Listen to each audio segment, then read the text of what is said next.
it's James, and in this video I'm going to be doing a walkthrough of the Kipper deck by category. In this episode we're going to be looking at the people cards, so stay tuned.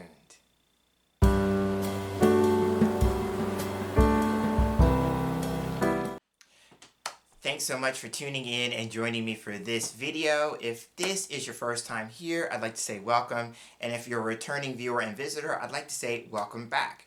So a little bit about how this video came into being, right?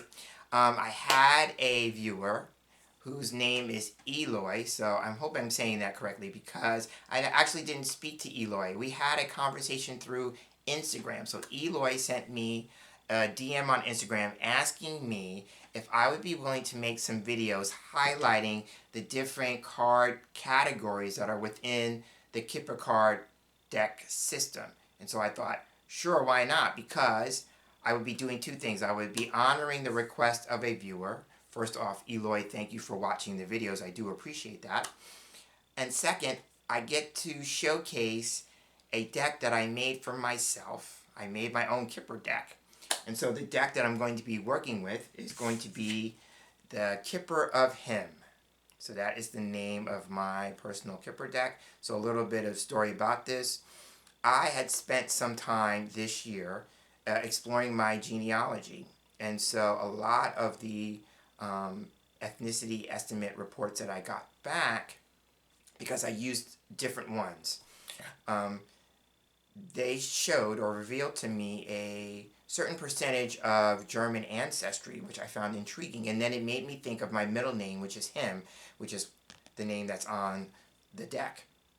And one time somebody asked me about that because the person thought it may have been a family name and it might have had German origin, because he believed at the time we were having the conversation that it was a shortened version of Himmel, which is German. And so I remembered that. And so when I saw the German percentages in my ethnicity estimate reports, I thought, oh, maybe there is a thing to that. So, and the reason being I put it attached to Kipper. For those of you who are probably pretty knowledgeable about Kipper, you will know that Kipper is a fortune-telling or cartomancy system that is based in Germany, right? It's German-based. So that's why I did that. So I wanted to kind of honor my German ancestry with that. So we are going to be using the Kipper of Himm. And I thought, as I said in the opener, I was going to do this by segments. So each video in the series is going to be a short series, I hope, that is going to explain one particular category in the system per video. And so in this one, I'm going to be talking about the people cards, because when people are new to Kipper, one of the challenges, especially if they are coming to Kipper from Lenormand, let's say, right? One of the challenges they may feel is that there are a lot of people cards, and how do you make the distinction with all the people cards? So I thought this would be a perfect place to start. So, without any further ado, the first two cards I'm going to show from my deck are what's known as main person 1 and main person 2, right? And let me say from the beginning that these are representatives or representation of the people who are having their cards read, and it's based on gender, right? So main person 1, I'm going to hold it up, is usually a male person or a male presenting person, because of the changing times we live in, that is having his cards read, right? So you'll note that the likeness is of yours truly, because I thought if the deck is going to be named after me, and I would like to see some representation of myself in the cards. So main person 1 is always a male person who's having his cards read, and in this particular case, it's yours truly. Now, direction is heavily reliant, or it's an important part or factor in working with Kipper, so you will note that he is facing this way. So the cards that would come after this card, especially in this line, would be his future, whereas cards behind him would be the past. Yeah? So, and then this would be called line of sight. Any card that he is looking at would be considered in his line of sight. So I've made some videos in my Kipper playlist that deal with a line of sight. I actually have one video about line of sight. So you might want to check that out if you're interested. I also have a video on a Kipper cross, because when you're dealing with this, you could use this as a focus card, and then there would be a card above, below, behind, and before, right? And you could take a look at how those would relate to the person in different ways, because each card would represent something different. If you want to check that out, it's called the Kipper cross. It's one of my more popular Kipper videos. Okay, but again, this would just represent the person who's having his or her cards read. Male presenting person or male person. Yeah. And so conversely, main person 2 is the female counterpart. So here's my main person 2. And again, now she's looking the opposite way. And the reason being is because you want, especially if you're doing relationship type readings, you want the people to potentially fall into the spread, possibly looking at each other. Yeah. So, based on the visual, so here we have agreement, right? And if we have it this way, then there's disagreement because their backs are to each other, right? They're not seeing the same things the same way, or there's some different areas of focus, right? If you're doing a relationship reading and they're not looking the same way, then each person may have a different area of focus for the relationship, yeah? And then you also want to pay attention if there's any cards in between as well. Okay, but this is not a particular reading technique video. I'm just really showcasing the cards and explaining to Eloy specifically what these cards mean. So these really just represent the people who are having their cards read. So now I also have variations because I wanted some variants. So I have main person 1. This is another male. And note that he's looking in the same direction as the main person 2 that I just showed. And then I also have a main person 2, another version, and she's looking in the same direction as the main person 1 that I just showed you. And the reason being is this. You could use these in place of the first 2 if you didn't like the first 2. Or if I felt like I was doing a reading that wasn't really about me, since this is my own personal deck that really wasn't about me, then I could swap out the man for this one. Then I would have to use this woman, because they're also looking the same direction, yeah? But because I also do same-sex readings, then the other reason why I wanted them is because now I have 2 men who are looking in the same direction. And then I also have 2 women who are looking in the same direction, right? And so what I did to distinguish these cards, or make them more distinct than the other people cards that I'm about to show you, is the background. So I placed a neutral palette of stripes behind the figure to kind of set them apart from the rest of the deck, because what I did was I color coded the cards by category. So each category, based on its category, has a different colored border. So for my people cards, the rest of the people cards, I have 5 more to show, are going to have a purple border, because purple is one of my favorite colors, and I thought, well, why not? So the first one here is the Good Gentleman. This is card 5 in the Kipper deck system, and he usually represents an older man or an older male presenting person. So some ideas could be father, grandfather, older brother, older cousin.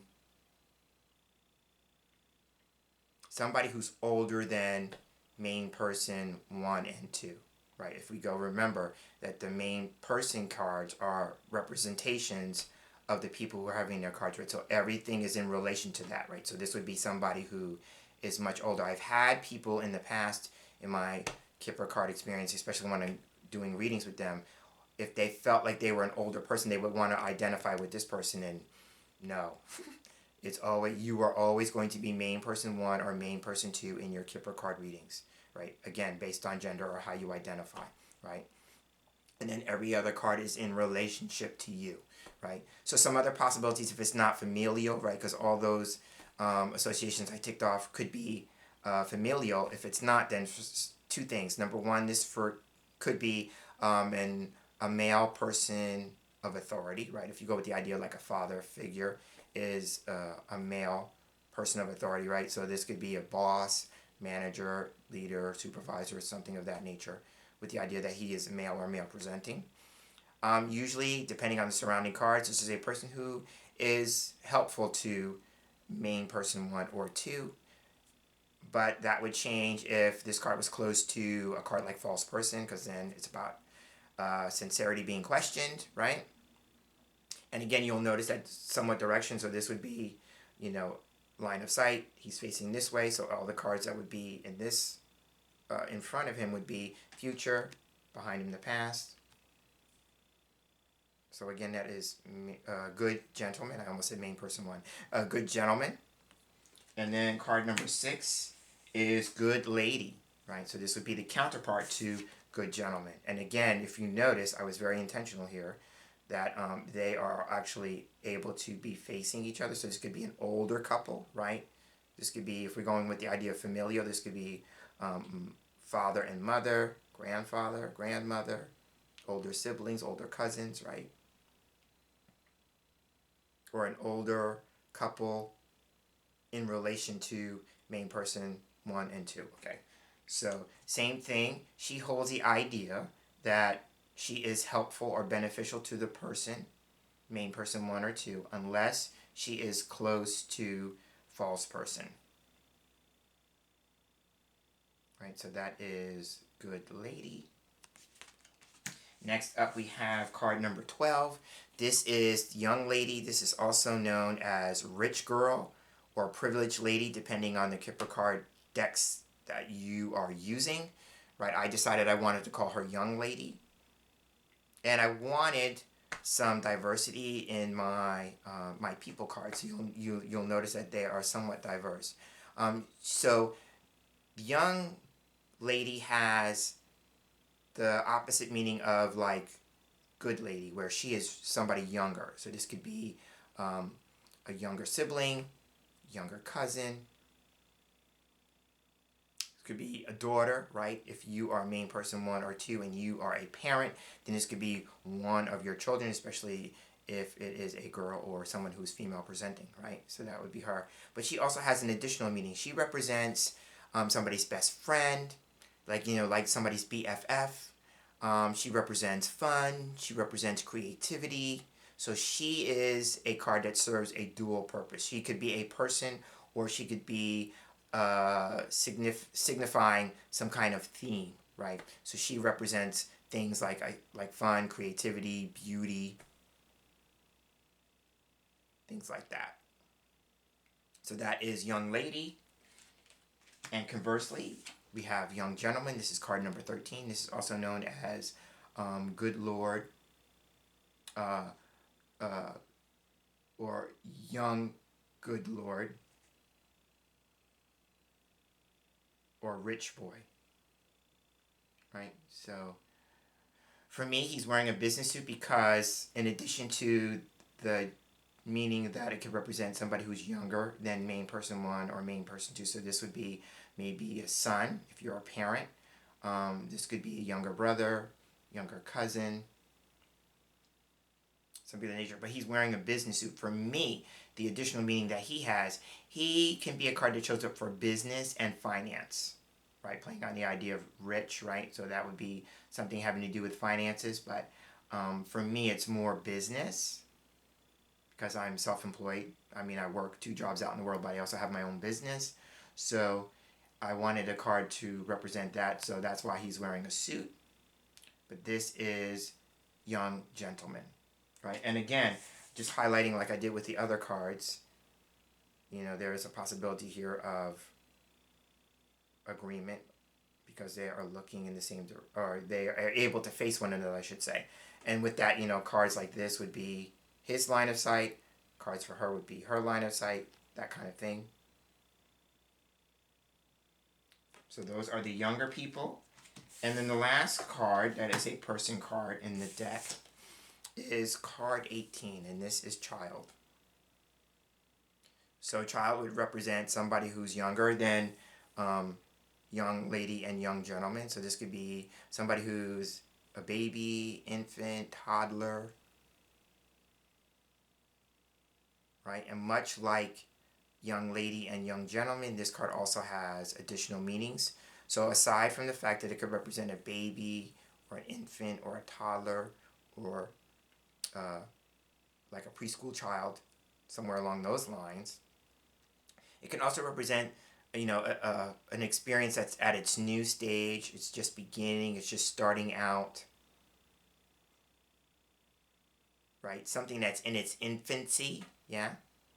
And in the image, I wanted to give some kind of homage to the traditional Kipper deck. In that child card, the child is actually sitting on the back of a stork, and the stork is wearing boots. So I couldn't find a stork wearing boots, so I went with the next best thing. I like the image. Right? So with the stork in mind, for me, this is also a card that can talk about deliveries, because when I was a child growing up, I was told that babies were delivered by storks to their mothers, yeah? To expectant mothers, yeah? So the stork is a nod to the idea of something being delivered, right?